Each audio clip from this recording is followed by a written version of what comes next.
warahmatullahi wabarakatuh. Perkenalkan, nama saya Endang Sri Mulyaningsih dari kelas 10 IPS 5, alamat Desa Ujonegoro, Kecamatan Kesesi, Kabupaten Pekalongan, Sekolah SMA Negeri 1 Kesesi, SKU Bantara Poin 14. Dapat menjelaskan bentuk pengamalan Pancasila dalam kehidupan sehari-hari.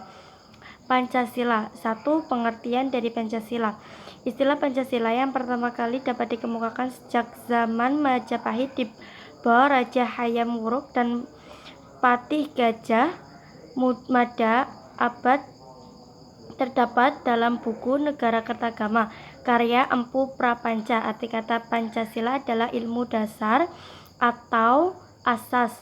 Urutan Pancasila yang sah dan dipakai sekarang dalam hukumnya adalah Inpres nomor 17 atau 1968.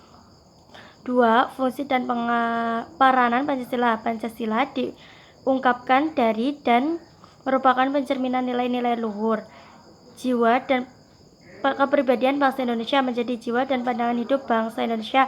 Secara hakikat, fungsi Pancasila mempunyai dua pengertian, yakni A. Pancasila sebagai pandangan hidup bangsa Indonesia atau way of life. B. Pancasila sebagai dasar negara Republik Indonesia atau dasar filsafat negara Pancasila sebagai pegangan hidup yang merupakan pandangan hidup bangsa, penjelmaan filsafat hidup bangsa dalam pelaksanaan hidup sehari-hari, tidak boleh bertentangan dengan norma-norma agama, kesusilaan, sopan santun, dan hukum yang berlaku. Peranan Pancasila dalam tata kehidupan bangsa Indonesia adalah A. Sebagai jiwa bangsa Indonesia, B. Sebagai kepribadian bangsa Indonesia, C. Sebagai pandangan hidup bangsa Indonesia, D. Sebagai sumber dari segala sumber hukum atau sumber tertib hukum bagi negara Republik Indonesia, E. Sebagai dasar negara Republik Indonesia, F. Sebagai perjanjian luhur bangsa Indonesia, G. Sebagai cita-cita dan tujuan bangsa Indonesia, dan H. Sebagai filsafat hidup yang mempersatukan bangsa Indonesia. Yang ketiga yaitu hakikat pengertian Pancasila dan nilai-nilai yang terkandung di dalamnya. Pancasila merupakan suatu kesatuan yang utuh, memiliki ciri-ciri yang bersifat A. Sistematis atau runtun, tidak boleh ditukar balikan urutan-urutannya. B. Kesatuan totalitas yang organis, utuh, menunggal, dan senyawa. Sila yang satu tidak dapat dipisahkan hubungannya dengan sila-sila yang lainnya. C. Hierarkis piramidal atau bertingkat jenjang. Sila pertama merupakan dasar atau basis dan menjiwai sila yang kedua. Sila kedua dijiwai oleh sila pertama dan mendasari serta menjiwai sila ketiga dan seterusnya. Ketuhanan Yang Maha Esa mengandung pengertian dan keyakinan adanya Tuhan Yang Maha Esa, tetapi tidak berarti bahwa Indonesia negara berdasarkan satu agama dan bukan juga negara sekuler.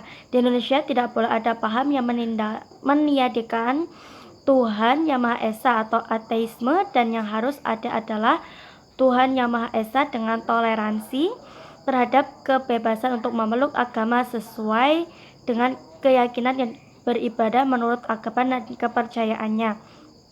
Nilai yang terkandung dalam ketuhanan Yang Maha Esa ini ialah keyakinan terhadap Tuhan Yang Maha Esa, nilai keagamaan dan ketakwaan.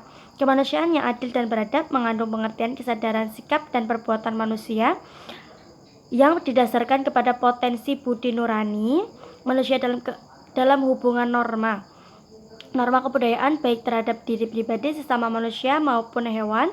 Sikap dan perbuatan manusia sesuai dengan kodrat hakikat manusia yang berbudi, sadar, nilai, dan kebudayaan. Nilai yang terkandung dalam sila kedua ialah nilai kemanusiaan. A. Pengakuan terhadap adanya martabat manusia. Yang B. Perlakuan yang adil terhadap manusia. Yang C. Yaitu pengertian manusia yang beradab, yang memiliki daya cipta rasa, karya, dan keyakinan sehingga dapat dibedakan dengan hewan. Persatuan Indonesia mengandung pengertian bangsa yang mendiami wilayah Indonesia yang bersatu karena didorong untuk mencapai kehidupan kebangsaan yang bebas dalam wadah negara yang merdeka dan berdaulat, yang bertujuan memajukan kesejahteraan umum dan mencerdaskan kehidupan bangsa serta ikut mewujudkan perdamaian dunia yang abadi. Nilai yang terkandung dalam sila ketiga adalah persatuan bangsa, yaitu A. Persatuan Indonesia ialah persatuan wilayah mendiami wilayah Indonesia. B. Bangsa Indonesia adalah persatuan suku-suku bangsa yang mendiami wilayah Indonesia. Yang C. Pengakuan terhadap kebinekaan tunggal ika suku bangsa, etnis, dan kebudayaan bangsa yang memberikan arah dalam pembinaan kesatuan bangsa. Kerakyatan yang dipimpin oleh hikmat kebijaksanaan dalam permusyawaratan perwakilan memiliki pengertian bahwa rakyat dalam menjalankan kekuasaannya memiliki sistem perwakilan dan keputusan-keputusannya diambil dengan jalan musyawarah yang dipimpin oleh pemikiran yang sehat serta penuh tanggung jawab baik kepada Tuhan Yang Maha Esa maupun kepada rakyat yang diwakilkannya. Nah, yang terkandung dalam sila keempat adalah kerakyatan, yaitu kedaulatan negara dan di tangan rakyat. Pemimpin kerakyatan adalah hikmat kebijaksanaan yang dilandasi akal sehat. Manusia Indonesia sebagai warga negara dan warga masyarakat Indonesia mempunyai kedudukan, hak, dan kewajiban yang sama.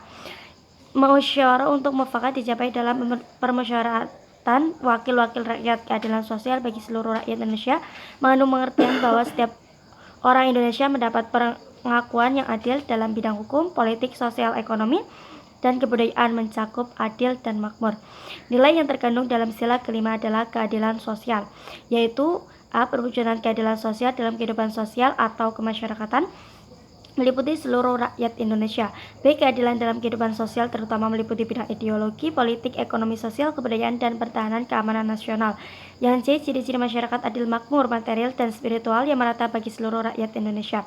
Yang D. Keseimbangan antara hak dan kewajiban dan menghormati hak orang lain. Yang E. Cinta akan kemajuan dan pembangunan. Sekian presentasi dari saya dari SKU Bantara poin 14 mengenai Pancasila. Kurang lebihnya mohon maaf. Wabillahi taufiq wal hidayah. Wassalamualaikum warahmatullahi wabarakatuh.